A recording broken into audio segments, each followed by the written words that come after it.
8:15 right now, and in the wake of Friday's attack in broad daylight at Casena Park in Queens and the recent string of attacks in Central Park, we want to highlight some personal safety techniques to keep you and your children safe while enjoying the outdoors. Former NYPD officer and safety expert Bill Stanton's book, Prepared Not Scared, is a go-to guide on staying safe in an unsafe world. Good morning, Bill, and thanks so much for joining us this morning. We're talking about this big story here in the city out in Queens. A suspect is now in custody who was wanted for the rape of a 13-year-old girl, also assaulting her friend last week. This has got to be a big wake-up call for parents and for all of us to be prepared out there. It absolutely is. And it's a sin that evil lurks out there 24/7. And we need to teach our kids literally how to be prepared, not scared, educating them, but still maintaining some innocence. I mean, I think we all go out there and think we're, I don't know, invincible. So what are some of the, maybe that's one of the biggest mistakes. I was just going to say, what's some of the biggest mistakes that we make when we head outdoors? Well, let me tell you what I notice. You know, we're all in what sometimes I call our not so smart smartphone, and that's parents and children combined. Yep.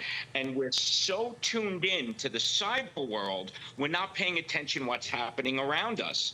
We need to put down our not so smartphones and extend our radar, our defense systems, both for our children and ourselves. Because while the parents are looking at their phone, that's leaving our kids vulnerable. So some tips, you know, street smarts and cyber sense is we need to go back to old school. Sometimes it's better to be rude than wrong, letting our kids push back against strangers.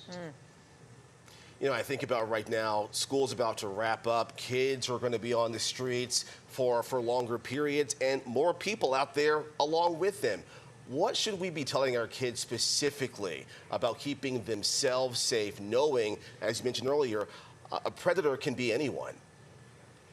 Exactly, and you bring up a good point, because bad guys don't necessarily have bad guy on the shirt. Yeah. Sometimes a wolf could be wrapped in sheep's clothing. I mean, I heard a horrible story of a school teacher who was grooming a girl online via Facebook.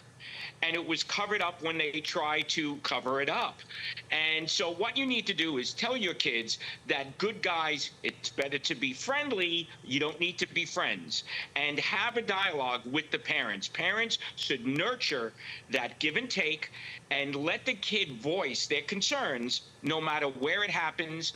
And then the parent needs to follow up, because some of these, there's a long runway to grooming these kids for something bad to happen. But when the kids are out there, though, are there any red flags or things that they should look at or look for when they're like, okay, that person is someone we need to stay away from?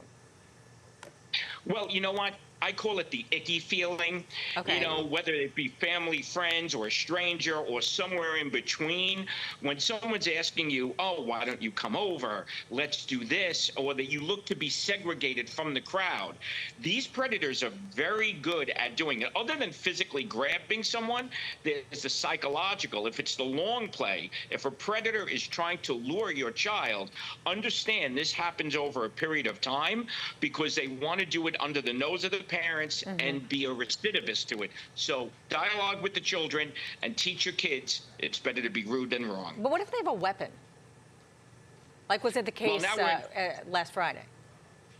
Well, if there is a weapon, then you have to, depending upon the age, and all parents know who their child is, you know, don't leave that location. You need to fight for your life. You need to run.